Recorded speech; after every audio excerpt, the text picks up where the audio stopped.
JP Alexander for the Rabid Dogs Unleashed. It is January 1st, 2021, New Year's Day, 01/01/2021. A new year. Woohoo! Everybody's saying how it's going to be better than 2021. I don't look at years like that. I don't look at this year, this block of time. I look at like eras, I guess, but not years. Like this year is gonna be better than last year. I don't look at it like that. Probably why I don't have any New Year's resolutions either. This year I'm gonna do this. Everybody wants to lose weight. Well, and then I'm gonna start after the New Year. No, you're not. You might start for a couple days and then you're gonna get off of it. So it's just bullshit anyway. Don't even have it. Just keep living your life. Things change in increments. Things don't change a specific date that you set. Things change in your life because situations change. Sometimes not. Most of the time not from your doing, just the way life works, So, who knows? I hope it's not the year I die, but I hope no year is the year I die. So, it might be. Who knows? Sure hope not. I lasted through 2020. A year older. Yeah, I guess since last year, or this time, I am exactly a year older, yes. And I'm happy it's here and I made it, and I'm glad the holidays are over, let me tell you that much. I spent Christmas up in New York, Long Island. That was good. Up there, that was like not Nazi Germany. The COVID's really, the officials are taking it way more. Not that they're taking it way more serious. There's more things in place to keep people at home and everything like that. And a lot of people are believing it. They're buying it. I was just at a bar here in Florida, and it looks like people don't care. They're not really paying much attention to it, and they want to live with their life. And I think a lot of people from New York are coming down here now early, the snowbirds, because they're tired of what's going on up there. They're tired of de Blasio, the mayor of New York City, and they're tired of Cuomo. And if you're a Democrat, you're going to like what they do, no matter what they do. And if you're not going to like what he does. I'm just trying to be more middle of the road myself and say that I don't know what their problem is, and I think Cuomo's taking this way too seriously, way too much. He's putting too many restrictions in, and like Gavin was a guy from California is doing similar stuff, and it seems like if you're a liberal state, that it's going to do that, and if you're not going to do that as much. Like Florida is not a liberal state, and doesn't seem like they're doing it quite as much. But I guess New York and California have more people, so they have to do it. I guess maybe that's their argument. I don't know. This video has no set parameters. I'm just saying it's New Year's Day. Hey, January 1st, a new year. So that's why I feel I have to post a video. I'm watching Alien now. I've actually been hitting the TV a little harder during this. I don't want to go out last night. Of course not. And Christmas, when I was up on Long Island, we watched, actually day before Christmas Eve, we watched It's a Wonderful Life. And I found out a lot about It's a Wonderful Life. That was filmed 1946. It came out in 1947, I believe. Christmas time, 1946. It was filmed in the summer, or between April and July 1946. It's kind of funny how it was filmed in the summer, and they said some scenes were actually heat waves, and I guess that time he was supposed to be in the snow and he dove into the water. That was probably somebody not minding diving into the water, because when I saw that up in New York, I was cold as it was because it was probably in the 20s, and I came from Florida, which in the 80s and the 70s, and I went there in the 20s, and he did that, and I'm like, it just looks cold, And the snow was obviously fake. But since the film was so old, it doesn't look that bad. If you try to do that now, it would be, they wouldn't try to do that now. They have much better special effects. But considering the special effects they had at the time, it was really done well. And the movie was just a great movie. And I found out some things just looking into it. And Jimmy E. Stewart is also, fun fact, the highest ranking military actor, meaning an actor, a famous actor or actress who served in the military. There's a lot of them. So in the middle of his career, or early in his career, he took a couple years off to fight in the war. Really, and I think he was a pilot, and he became. I think he went up to the rank of major general, which is a general. I think a 2-star general. He was a brigadier general, which is 1 star. I think he got up to the 2-star general rank. I mean, that's pretty damn fucking high for anybody, let alone an actor who had a major Hollywood career. So I think James Stewart's the real deal when it comes to just it would really break my heart if I heard that he molested his kids or something like that. He was, did something bad in his life, but I've never actually heard of that. So, but you see It's a Wonderful Life too. It's just great. I think they should show it more during the holidays. It's just a great film, and it's a film that should never be redone because it's perfect the way it is. It's in black and white and fake snow. I think it's just something about it. It's just really a well-made film, and still holds up to this day. Even though some people might think it's corny if you saw it for the first time, but I've seen it since I was a kid, and you know, I like to watch it every single Christmas time. And I watched Die Hard actually yesterday, which was a great Christmas movie. And I saw Die Hard 2, which really I was reminded how fucking bad that movie is. That movie is bad. That movie is just shite. It is garbage. I mean, most of it's spent in the Dulles airport.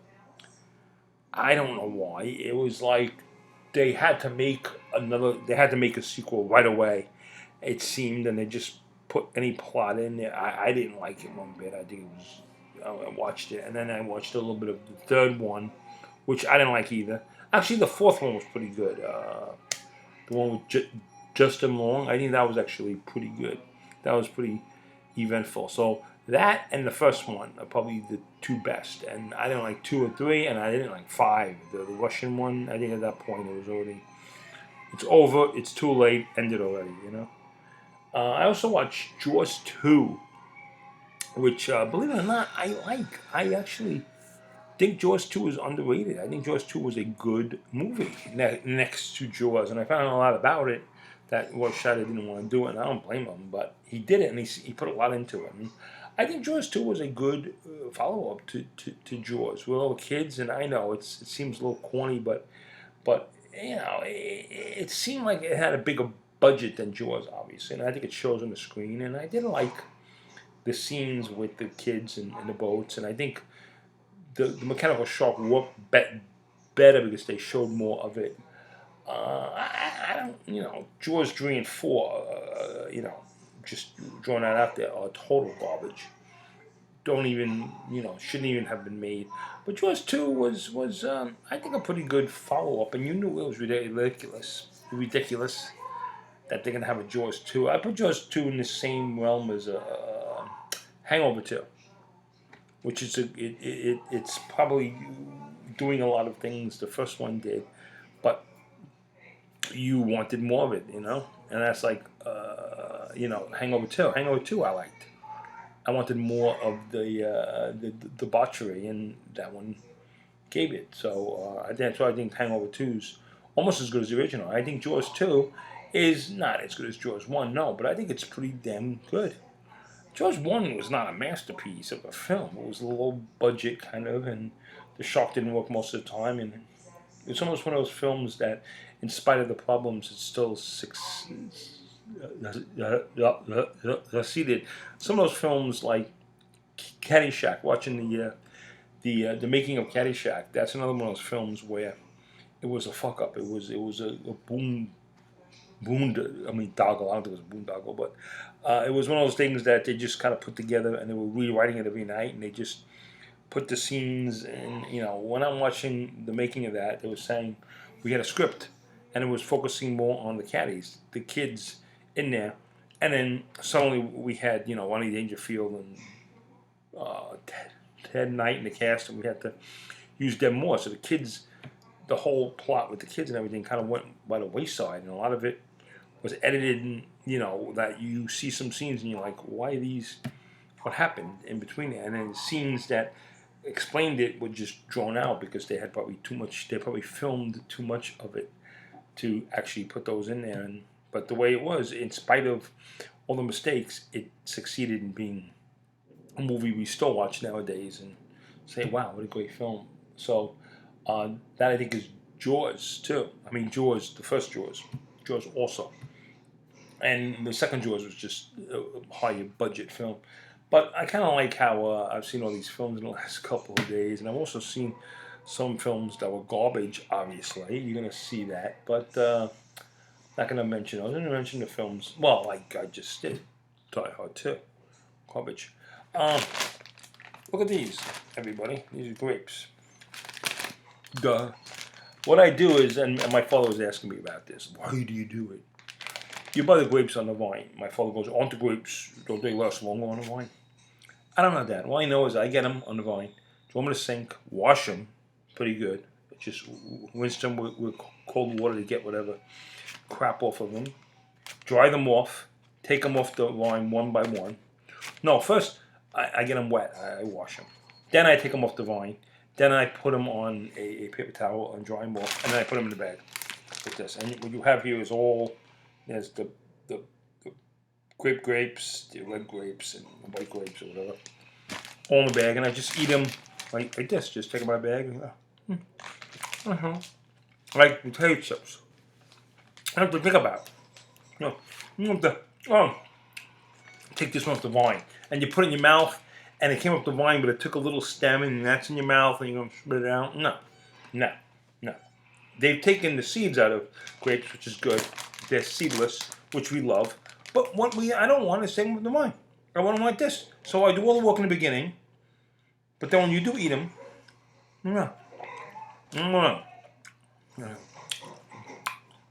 show them in the mouth. I do all the work in the beginning. Once you turn them off the vine. Okay. People don't think like I do. I'm like, get the work done in the beginning. Like when I eat pizza, I eat the crust first. Get the crust out of the way. The crust is the worst part. You gotta eat it. You can't just do it and leave the crust. That's not eating the pizza. You gotta do the crust. So I eat the crust first to get that out of the way because the middle of the middle of pizzas, the bulk of it, the middle of it, is always the best part of pizza. It's the best part of pizza. So I eat the worst part first to get that over with, and then I go for the thing. You leave the best for last.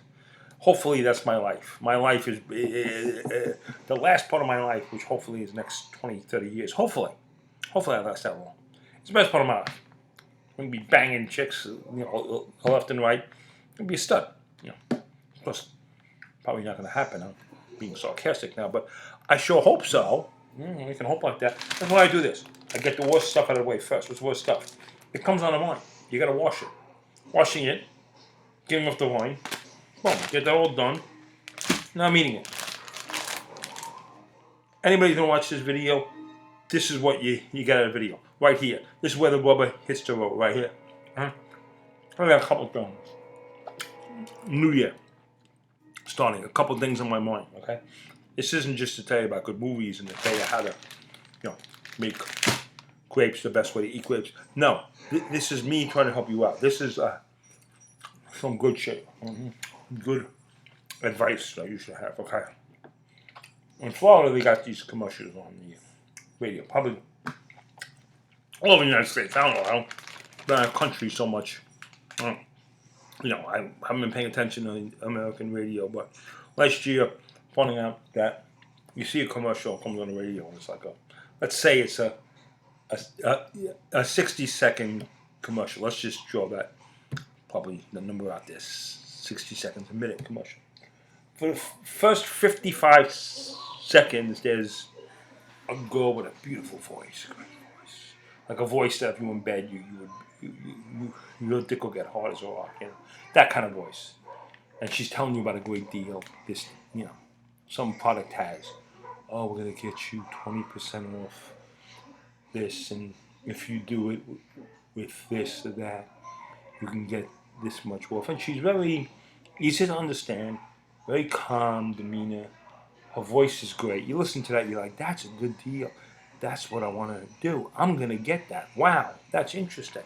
This is what commercials geared to do, to get you interested in getting that product, okay? Then for the last 5 seconds or 8 seconds, something like that, somebody comes on, and a guy's voice, and he talks a mile a minute, and you can barely understand what he's saying, and he's trying to put as much words into a 5-second spot as he can, and other 8-second spot or whatever it is, and he fits it in there, but you almost don't, you almost can't conceive what he's saying. You almost can't pinpoint what is he saying. He's speaking so fast. Okay, now this is what that commercial is. I'm going to explain to you. What she said is fucking bullshit. She said, no, it's not just bullshit. It doesn't matter. That 5 seconds at the end, that's when the rubber hits the road. That's the shit you got to pay attention to. That's the one that could basically legally say what she just said is all bullshit. She just fucking pulled the the rug over, the rug over your eyes. I don't know. She's full of shit. Don't listen to what she says. Because what I'm saying to you right now, this is what matters. Legally, this is what, you have to say legally what it is. I'm saying that right now. What she said, that's just baloney. So you could basically do 55 seconds of bullshit and 5 seconds of the truth and just draw it out there. And guess what? That's legal.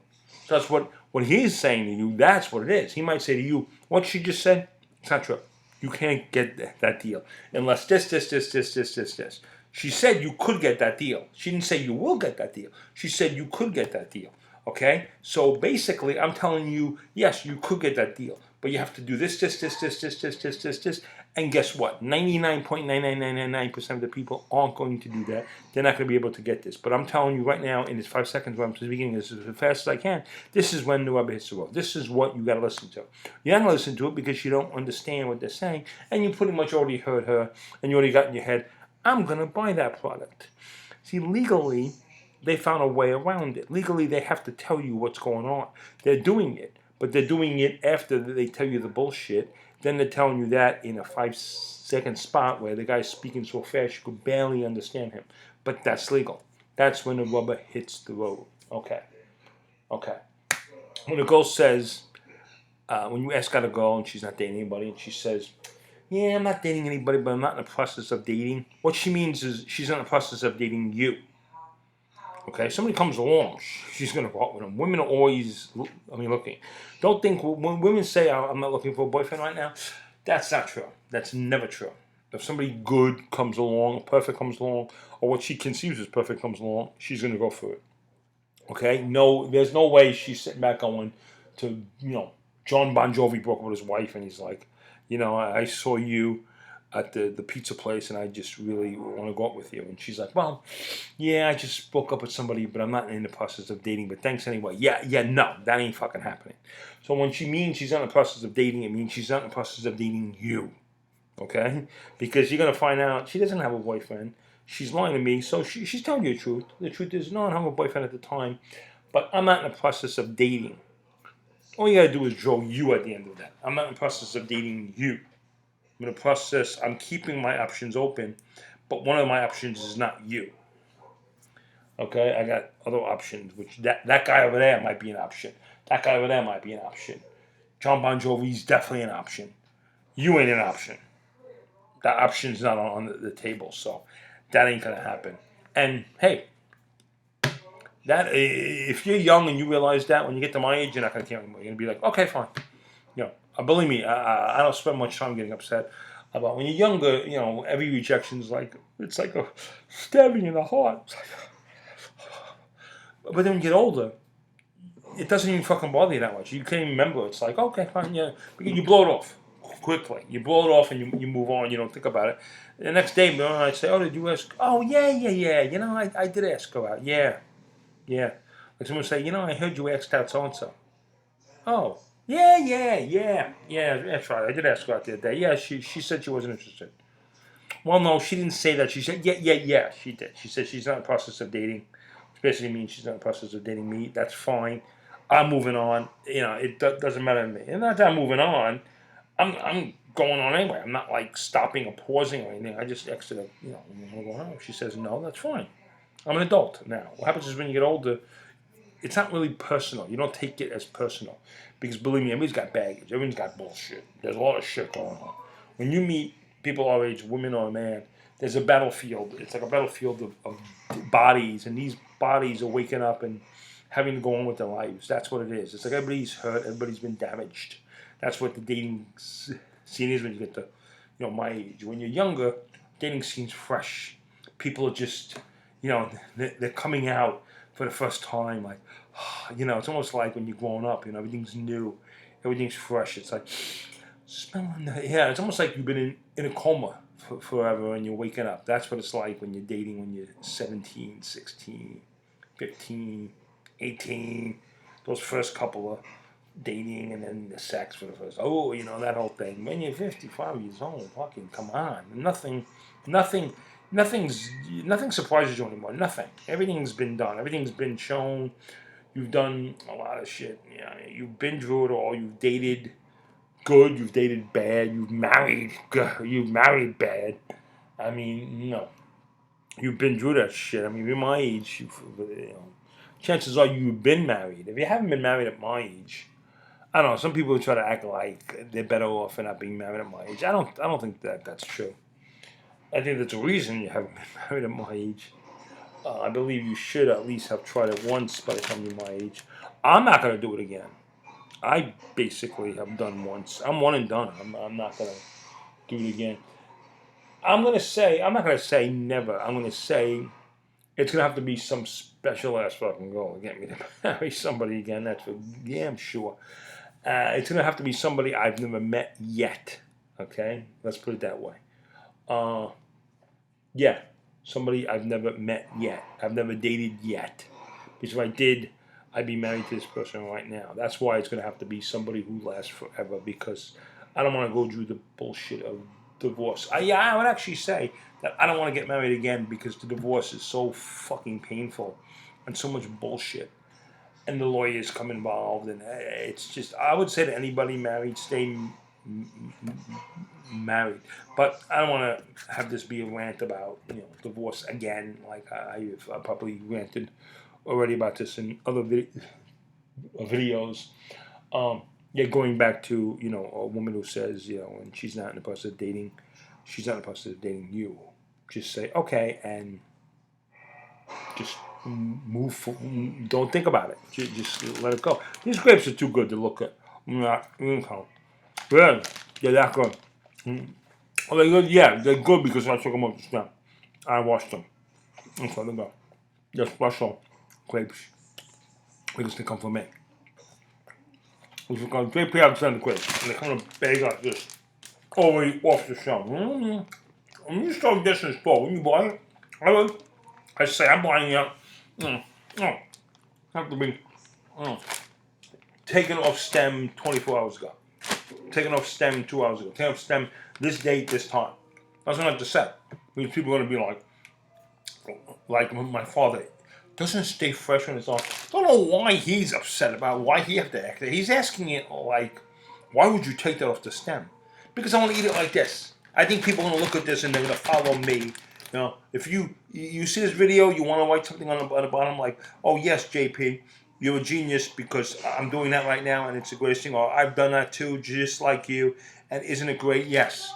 I think when people think like me, and there are probably a few people like that who think of the genius like I do, actually say, yes, I wondered why I thought I was the only person like me. When I saw M. Night Shyamalan Ding Dangs, the Sixth Sense, I didn't, because in the first half hour, I knew Bruce Willis was dead. Sorry. I just knew it. But the movie sucked after that. Unbreakable, great fucking movie.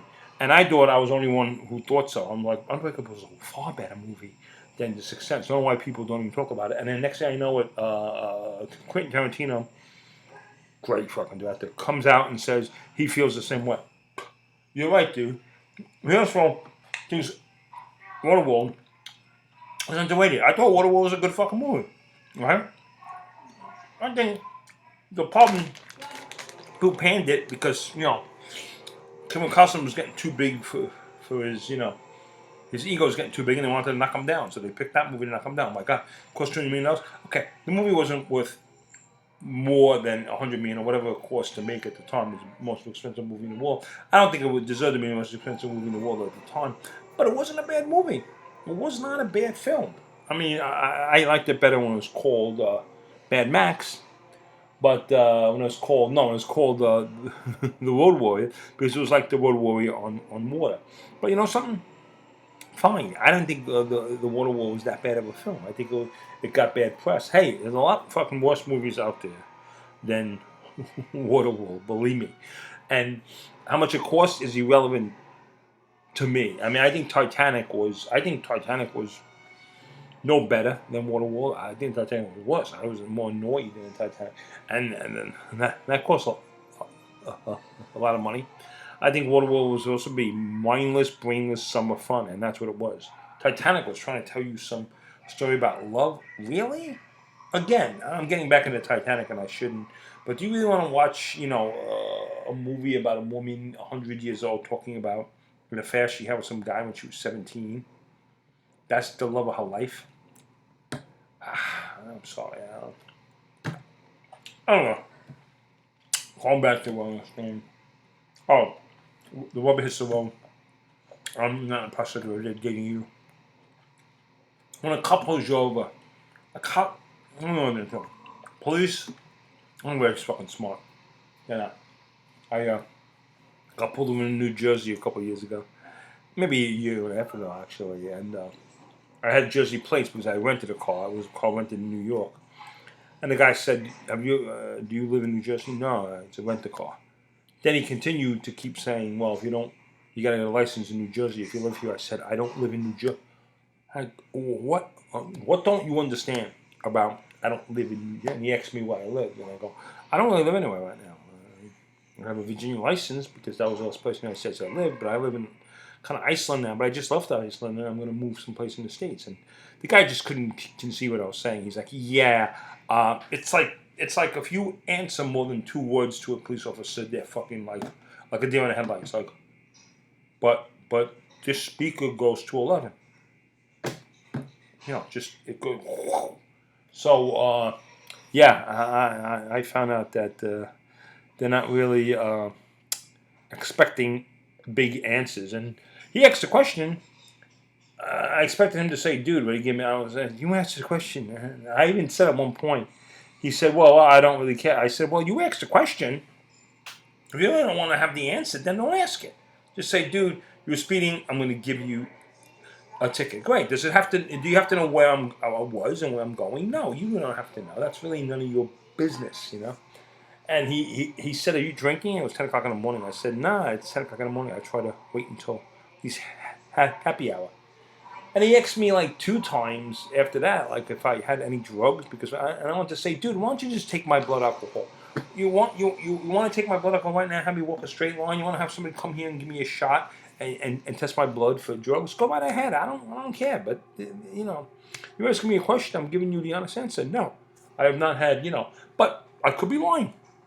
If I was on drugs, I'd probably be lying to you. So, do the test, man. If you don't believe me. I guess he believed me because he didn't do the test, but I don't know. I don't know what he wanted. But I was speeding. I passed him doing like 80. And he's like, "Whoa, why are you going so fast?" "I'm keeping up with traffic. I'm trying to get to where I'm going." And then he said, "Where you leaving?" I said, "I'm leaving Northern Virginia." "Where you going?" "Long Island." "Oh, how long does that take you?" I said, "It's taken me 4 hours and 18 minutes once. It's taken me 12 hours one time, too, and there's a lot of traffic. Normally it's sometime in the middle, but if you pull me over now, it's going to take longer than I probably would like.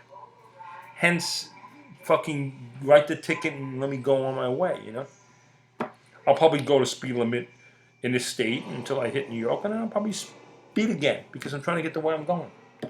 Is speeding dangerous? I don't know. I mean, here's the thing about America, which I fucking hate. I lived I visited Portugal. I rented a car in Portugal. I drove from Lisbon down to south of Portugal, like going 90 the whole way. People were back of me, flashing their lights, doing 110, and I let pass by. It seemed like everybody was doing that. It seemed like very few people were going the speed limit. And when they did, they were in the right lane, and many people passed them. That's why traffic seems to flow there. That's no one's sitting in the left lane like an idiot, like, I'm going the speed limit. Irrelevant. If someone's behind you in the left lane, get the fuck out of the way. That's not your lane to do the speed limit in. That's not your lane. That's the fast lane. You got to get out of the way. Well, I'm going to speed limit. Again, irrelevant. The person speeding, that's not your business, okay? That's the cops' business, not your business. The guy's behind you, it means get away. If you brake check somebody in the left lane, you're a fucking piece of shit. You can brake somebody in the right lane because he shouldn't be on your ass in the right lane. But then again, I understand why he's in your ass in the right lane, because people in the left lane are going too fucking slow, and he has to pass somebody in the right. That's how I find the United States fucking ridiculous in that regard. And also, cops, they pull you over when you're going over the speed limit. You're going fast. Yeah, I'm going fast because I'm trying to get to where I'm going. I'm in the left lane. I've gone 100 in the left lane when there's nobody in the left lane. I'm just going along. I don't smash cars normally, no. I mean, am I causing lives? Could I kill myself? Yeah, some other guy's being an asshole, yeah. I can lose control and kill myself, but chances are I probably won't. So, is it really that bad that I'm going over the speed limit? 100 maybe. 90, 85, leave me the fuck alone. You're just trying to get revenue. It's all about revenue.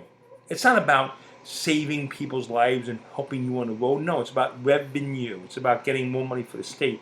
We love it when you speed. We get more money for the state. I make a quota. I have a quota. Can you believe that? How about a quota arresting people?